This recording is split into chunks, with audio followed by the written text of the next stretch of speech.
കഴിഞ്ഞിട്ട് പറയാം അതല്ലേ ഏറ്റവും ഭംഗി.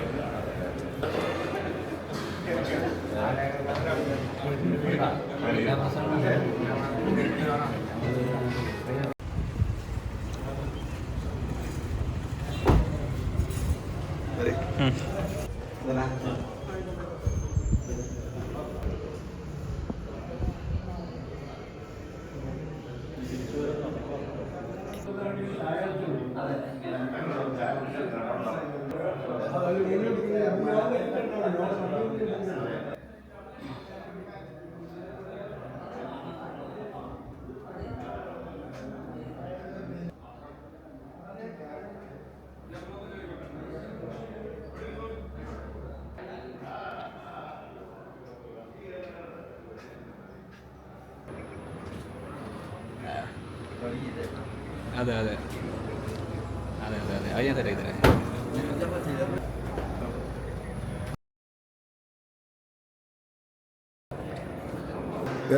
കയ്യിൽ കയറിയുമ്പോൾ അങ്ങനെ ഒരു ആദ്യം കണ്ടോ ഒരു കഴിഞ്ഞു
തദ്ദേശ സ്വയംഭരണ സ്ഥാപനങ്ങളിലേക്കുള്ള ഇലക്ഷൻ വരെയാണ്. കഴിഞ്ഞ തവണ ഡിസംബർ 15 മുമ്പായിട്ട് പഞ്ചായത്ത് ഭരണസമിതികളൊക്കെ സത്യപ്രതിജ്ഞ ചെയ്തിട്ടുണ്ട് 21 കൂടി.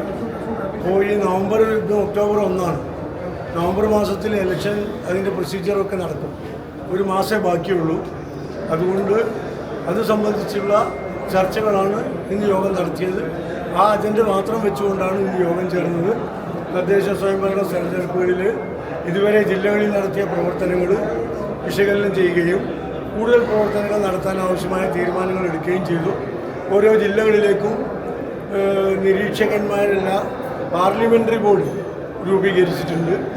അതോടൊപ്പം തന്നെ ഇനി ജില്ലകളിൽ യോഗം ചേർന്ന് മണ്ഡലം തല പാർലമെൻ്ററി ബോർഡും മണ്ഡലങ്ങൾ യോഗം ചേർന്ന് മുനിസിപ്പൽ പഞ്ചായത്ത് തല പാർലമെൻ്ററി ബോർഡും ഉണ്ടാക്കാൻ തീരുമാനിച്ചിട്ടുണ്ട്. ആ പ്രക്രിയകളൊക്കെ വളരെ പെട്ടെന്ന് നടക്കും. സജീവമായി തെരഞ്ഞെടുപ്പ് രംഗത്തേക്ക് ഇറങ്ങാനും UDFന് മുൻതൂക്കമുള്ള തദ്ദേശ സ്വയംഭരണ സ്ഥാപനങ്ങൾ അധികാരത്തിലെത്തിക്കാനും ശ്രമിക്കാനുള്ള തീരുമാനങ്ങൾ എടുത്തിട്ടാണ് യോഗം. ഇല്ല, ആ തീരുമാനങ്ങളിലേക്ക് പോയിട്ടില്ല. നറുക്കെടുപ്പ് 8, 9, 10 തീയതികളിലാണ്. ആ നറുക്കെടുപ്പോട് കൂടി കാര്യങ്ങൾ ചിത്രം വ്യക്തമാക്കും ഓരോ വാർഡുകളിലെയും. അതോടനുബന്ധിച്ച് പാർട്ടിയുടെ ഇത്തരം തീരുമാനങ്ങളും പുറത്തുവരും. പല സാഹചര്യം ഞങ്ങൾ UDF തലത്തിൽ രാഷ്ട്രീയ ചർച്ചകൾ നടത്തിക്കൊണ്ടേയിരിക്കുന്നു. UDFൻ്റെ യോഗങ്ങൾ ജില്ലകളിലൊക്കെ നടന്നുകൊണ്ടിരിക്കുന്നു. UDFൻ്റെ യോഗം ചേരുകയൊക്കെ ചെയ്യും. അത്തരം തെരഞ്ഞെടുപ്പ് ഞാൻ പറഞ്ഞല്ലോ, അതിനുവേണ്ടിയാണ് തെരഞ്ഞെടുപ്പ് മാനദണ്ഡങ്ങളും അതിൻ്റെ കാര്യങ്ങളും അത് സജീവമാക്കുന്നതിനുള്ള ആ കാര്യങ്ങളും ചർച്ച ചെയ്യാനാണ് യോഗം ചേർന്നത്. അത് സംബന്ധിച്ച തീരുമാനങ്ങൾ എടുത്തിട്ടുണ്ട്. അതുമായി മുന്നോട്ട് പോകും.